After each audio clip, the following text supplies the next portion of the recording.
Morning বন্ধুরা, আশা করি তোমরা সবাই ভালো আছো, সুস্থ আছো। আমিও ভালো আছি। তো আজও চলে এলাম ছোট্ট একটি মিনি ব্লগ নিয়ে। তো প্রতিদিনের মতো আজও সকালে ঘুম থেকে উঠে ঘর বারান্দা ঝাঁট দিয়ে ফ্রেশ হয়ে ব্রাশ করে চলে এলাম রান্নাঘরে। তো একদিকে ভাত আর একদিকে ডাল সিদ্ধ বসিয়ে দিলাম। এদিকে ভাতটাও ফুটে উঠেছে, ওদিকে ডালটাও সিদ্ধ হতে লাগলো। আর বড়মশাইকে বললাম আলুগুলো কেটে দিতে, যেহেতু ও ভোটের ডিউটিতে যাবে, ও একটু তাড়াহুড়ো লাগাচ্ছিল। তাই আমি বললাম একটু আলুগুলো কেটে দাও, তাহলে তাড়াতাড়ি হয়ে যাবে। তো ওদিকে আমি ডালটাও করে নিলাম, আর এদিকে আমি আলু ভাজা করব। এদিকে দেখো বন্ধুরা, এটা হচ্ছে আমাদের উঠোন, আর ওটা হচ্ছে পুকুর আর তুলসী মন্দির। আর ওই যে ছোট ঘরটা দেখতে পাচ্ছ, ওটা আমাদের চাষের জিনিসপত্র থাকে। তো এখন আর বাড়িতে চাষবাস সেভাবে হয় না, যেহেতু শ্বশুরমশাইয়ের বয়স হয়ে গেছে, অসুস্থ হয়ে গেছে, আর বড়মশাইও সেইভাবে টাইম পায় না। ওই টুকটাক লোক দিয়ে করানো হয়। তো আমার ডাল হয়ে গেছে, এদিকে ভাতটাও প্রায় হয়ে এসছে। আমি ভাত থেকে উবুর করে দেবো। আর ডালটাকে নামিয়ে নিয়ে আমি কড়াই বসিয়ে দিলাম, দিয়ে আমি আলু ভাজাটা বসিয়ে দিলাম। এদিকে স্বস্তিক সকালে ঘুম থেকে উঠে সব, কারণ বাবা ভোটের ডিউটিতে যাবে, ওই জন্য তো কখন থেকে বলছি ব্রাশ করে নিতে, ব্রাশ করে নিতে, তো ব্রাশ করতে চাইছে না।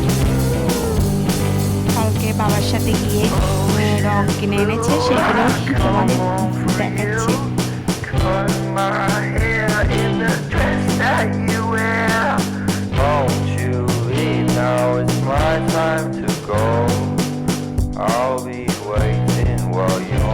খেলা করতে গিয়ে একটু পায়ে কেটে গেছে, সেটাই বলছিল যে ব্যথা হয়েছে, সেটাই আমাকে দেখাচ্ছিল যে মলম লাগিয়ে দেবে। আর এদিকে কত রকমের রং কিনে এনেছে, সেইগুলো তোমাদের দেখাচ্ছি।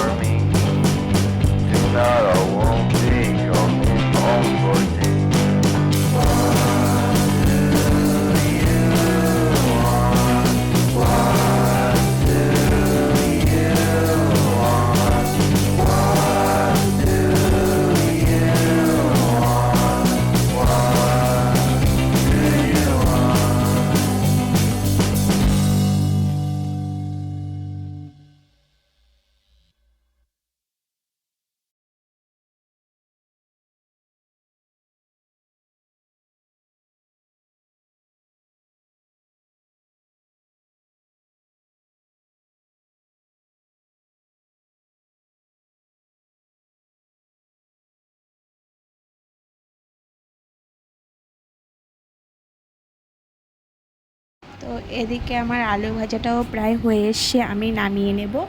আর এদিকে করব বাটা মাছের ঝাল। তো আমি কড়াই বসিয়ে দিয়ে তেল দিয়ে দিলাম, তেল গরম হয়ে গেছে, এবার আমি মাছগুলোকে ভেজে নেব।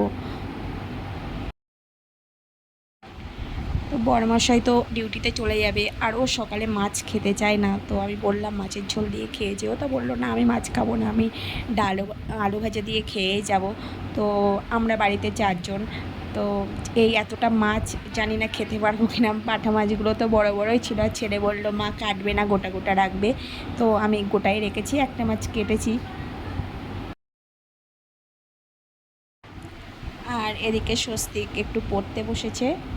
তো আমি তোমাদের সেটাই দেখাচ্ছিলাম যে ও পড়ছে, আর ওর সাথে একটু কথা বলছিলাম, যেহেতু মনটা ওর খারাপ, তো ওই জন্যে আমি বারবার একটু এসে ওর সাথে মজা করছিলাম। আর এদিকে আমার মাছ ভাজাটা হয়ে গেছে। তো আমি এবার মাছের ঝালটা করে নেব। তো ওই মাছ ভাজার তেলের মধ্যেই আমি আরেকটু তেল দিয়ে দিয়েছি, দিয়ে পেঁয়াজ কুচি দিয়ে দিয়েছি। এবার পেঁয়াজটা একটু ব্রাউন কালার হয়ে গেলে আমি ওর মধ্যে সর্ষে কাঁচা লঙ্কা বাটাটা দিয়ে দেব।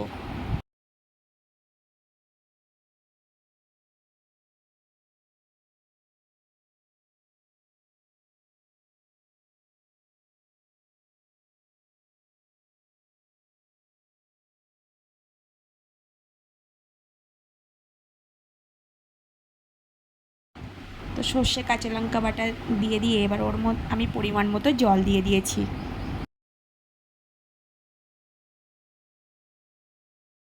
আবার আমি একটু স্বস্তিকের সাথে কথা বলতে এলাম ঘরে, এসে দেখেও পড়াশুনো করছে।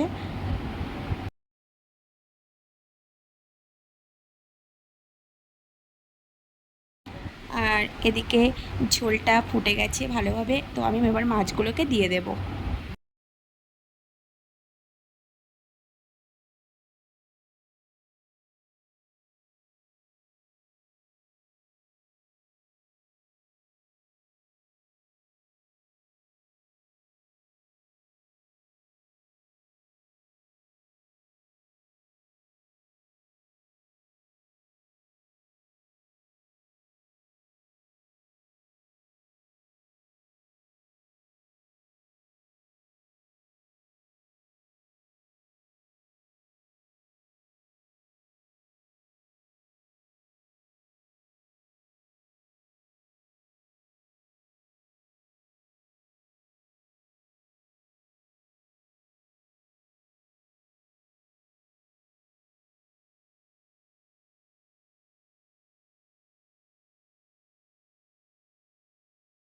আমার মাছের ঝোল হয়ে গেছে, এবার আমি মাছের ঝোলটা নামিয়ে নিয়েছি।